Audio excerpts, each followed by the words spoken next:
서희성 원장입니다. 눈두덩이에 지방 이식하는 경우가 있습니다. 그게 이제 눈이 꺼져서 지방 이식을 하는 경우도 있고요.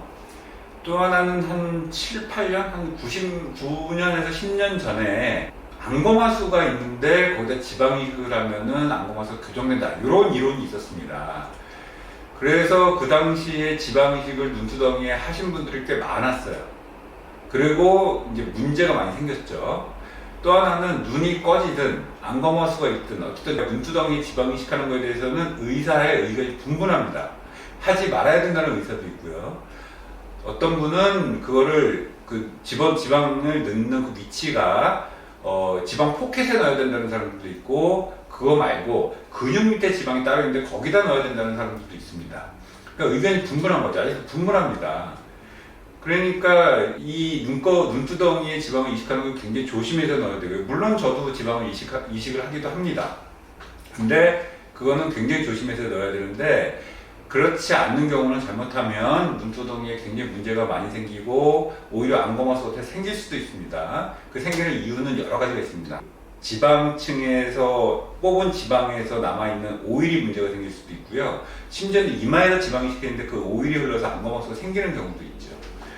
어찌되었던 눈두덩이에 지방 이식하는 거는 굉장히 조심을 해야 되는데, 만약에 꺼져서 눈두덩이에 지방 이식을 했다 하더라도 나중에 그분이 나이가 들고 피부가 얇아져서 그리고 눈썹 내려서 이마 거상을 해야 되는 상황이 벌어지면 그 지방이 뿔룩뿔룩하게 보입니다. 그래서 오늘은 정말 수술하는 거를 조금 보여드리겠습니다. 얼만큼 그게 심하냐. 그런 분들이 요즘에 꽤 많이 오시더라고요. 지방을 넣으면 안검하수가 교정이 된다고 생각해서 이런 분들이 꽤 많이 오시고 있습니다, 사실은. 그래서 거기에 대해서는 케이스를 좀 몇 케이스 보도록 하겠습니다. 이분은 안구 돌출도 굉장히 심하시고요. 그리고 눈두덩이도 굉장히 많으세요. 근데 이분이 특이한 게 뭐냐면 본인은 옛날에 안검하수 교정을 하러 갔더니 그 선생님이 매몰법으로 그냥 교정을 하시고 여기다 지방을 넣었다는 겁니다. 근데 본인은 잘 몰랐어요. 지방을 넣으셨다는 거. 나중에 알았습니다. 제가 수술하면서 이상해서 물어봤더니 지방을 넣으셨다고 그러더라고요. 그래서 이게 다 지방입니다. 아마 이거 수술하신 분이 지방을 넣으면 안구도 많이 돌출되어 있고 여기 지방을 넣으면 안검하수가 교정이 되는 줄 아셨나 보시더라고요. 이렇게 이분의 안구 돌출도 굉장히 중요한데 안구 돌출이 22mm니까 굉장히 심한 겁니다. 한국인 평균이 11mm에서 13mm인데 거기다가 안검하수를 교정하겠다고 쌍꺼풀은 높게 잡았는데 이걸 거기다 지방 이식을 했다. 저 좀 이해가 잘 안 가요. 또 하나는 이렇게 볼록하게 지방이 튀어나와 있습니다.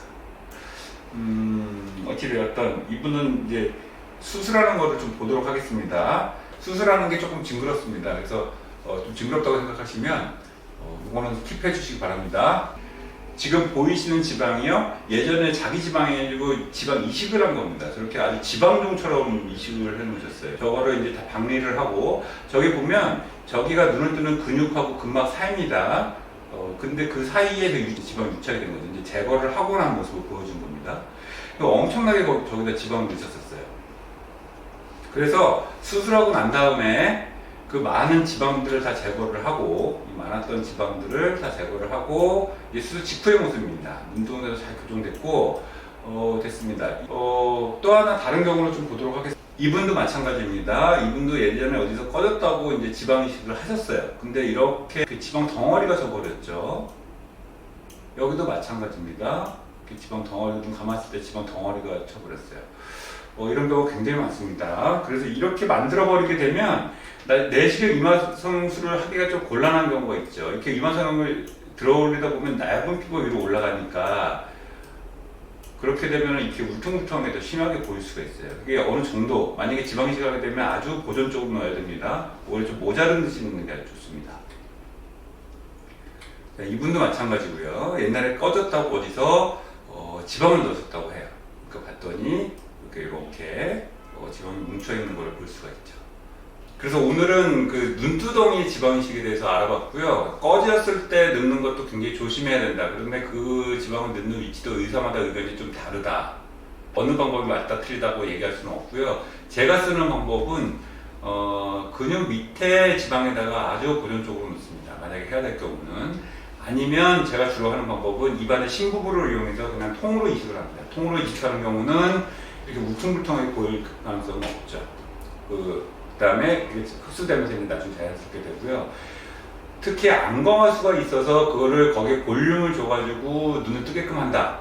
이렇게 알고 계셔서 지방 이식을 하는 분들이 계신데 그거는 의사마다 의견이 완전히 다르다는 것을 알고 계셔야 되고요. 그렇게 하는 거는 저는 절대로 반대라고 생각을 합니다. 결과를 예측할 수가 없어요. 그렇게 해가지고는 안검하수 굉장히 미세한 정도를 조정해야 되는 수술인데 그걸 듣고 얼마큼지고 누가 어떻게 합니까? 그래서 그 수술은 안 하시는 것이 낫다. 아주 조심하셔야 된다. 그걸 좀 알고 계셨으면 좋겠습니다.